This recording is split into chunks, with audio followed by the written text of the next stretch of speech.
Hello મિત્રો, જય શ્રી કૃષ્ણ. આપ સૌનું સ્વાગત કરું છું મારા ચેનલની અંદર. આજનો વિડીયો ખાસ શાંતિથી જોજો, કારણ કે આની અંદર બાળકો કરતાં પણ એમના મા બાપ માટે વધારે સારી ઇન્ફોર્મેશન તમને મળી શકે છે. કેમ તો કે આજનો વિડીયો બી કેનેડા પીઆર રિગાર્ડિંગ જ આપણે ટ્રાય કરીએ છીએ, પરંતુ આની અંદર જે મા બાપ છે એ લોકોએ જો પોતાના બાળક પાસે જવું હશે તો એને ઘણું મદદ કરો, આની અંદરથી માહિતી મળી શકે એમ છે. જરૂરી નથી કે બધાને લાગુ પડતી હોય, પરંતુ શાંતિથી જોશો તો તમને વધારે ખ્યાલ આવશે. આપણે આગળ વાત કરીએ એટલે તમને ખ્યાલ આવી જશે.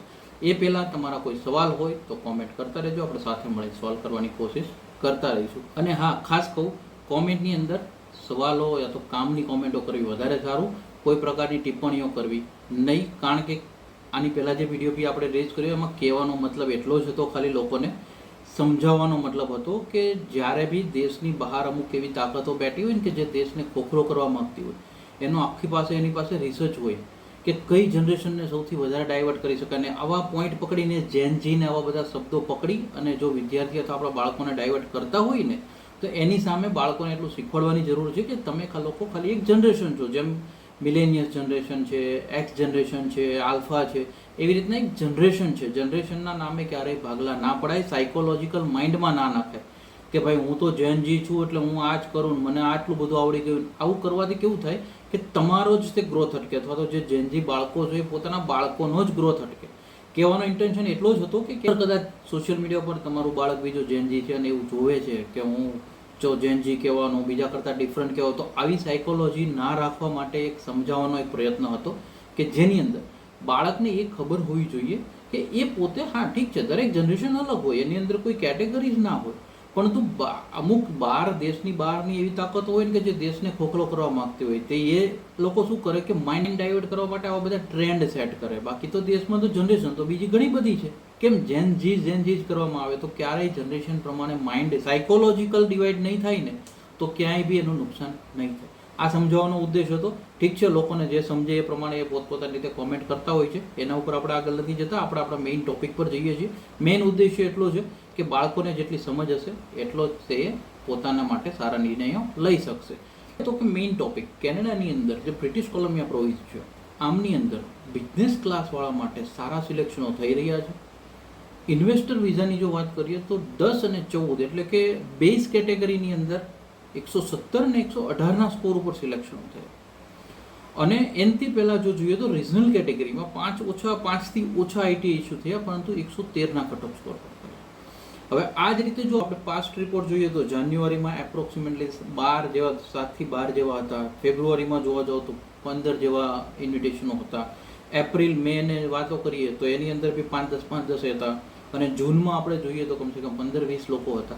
તો આ રીતના સિલેક્શનો થઈ રહ્યા છે. ઘણી વખત અમને પેરેન્ટ્સો બી પૂછતા હોય છે કે સર, આ ઇન્વેસ્ટરની અંદર જો એમને જવું છે, એમનું બાળક ભલે ત્યાં સ્ટડી કરતું હોય, પરંતુ જો તમારે ઇન્વેસ્ટરમાં જવું છે તો આજે તમને એના માટે બી ઘણા ટાઈમથી બી લોકો કહી રહ્યા હતા કે સર એના ઉપર એક વિડીયો બનાવો. તો આજે એ અપડેટ બી આપું કે જો તમારે પણ જવું છે તો તમારે કયા મુદ્દાઓ ધ્યાનમાં રાખવાના છે.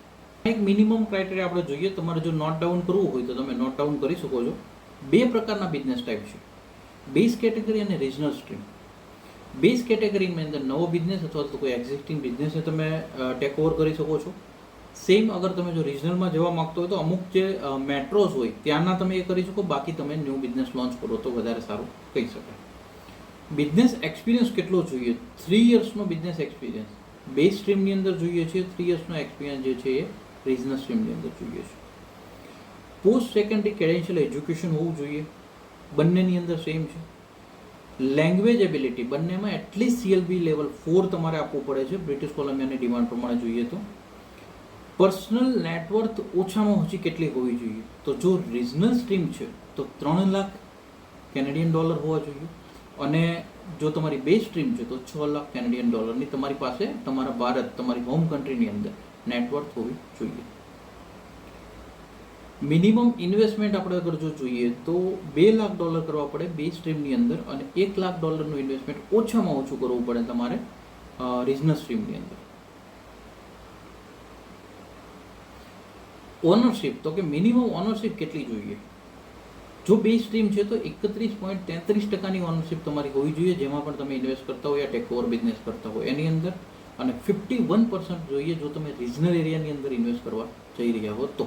હવે તો કે જો બે સ્ટ્રીમની અંદર કોમ્યુનિટી રેફરલ રિક્વાયર્ડ, તો કે નો, પરંતુ રિજનલમાં યસ.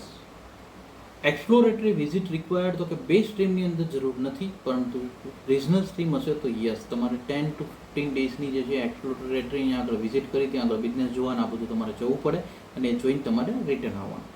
મિનિમમ રજિસ્ટ્રેશન સ્કોરની જો વાત કરો, બે સ્ટ્રીમ હશે તો 115થી લઈને 200 સુધી અને રિજનલ સ્ટ્રીમ હોય તો 105થી 200 સુધી. અને કો એપ્લિકન્ટની જો પરમિશનની વાત કરીએ તો બે સ્ટ્રીમની અંદર મળે છે અને રિજનલ સ્ટ્રીમની અંદર અત્યારે સ્ટાર્ટિંગ લેવલમાં નથી મળતી. આ ઇન્વેસ્ટરને રિગાર્ડિંગ જો પીઆરની વાત કરીએ કેનેડાના, તો બીટ્રીસ કોલંબિયાની એક એવરેજ ઇન્ફોર્મેશન છે, ટેન્ટેટિવલી તમને લોકોને આઈડિયા આવે એટલા માટે. જો વધારે ગાઈડન્સ જોતું હોય તો ઉપર હું નંબર રિફ્લેક્ટ કરાવું છું, તમે કોન્ટેક્ટ કરી શકો છો. અને આજનો વિડીયો હવે જો સારો લાગ્યો હોય તો હાઈપ, લાઈક અને શેર કરી દેજો. મેક્સિમમ લોકોને વિડીયો શેર કરી દેજો. Thank you so much. જય હિન્દ, જય ભારત.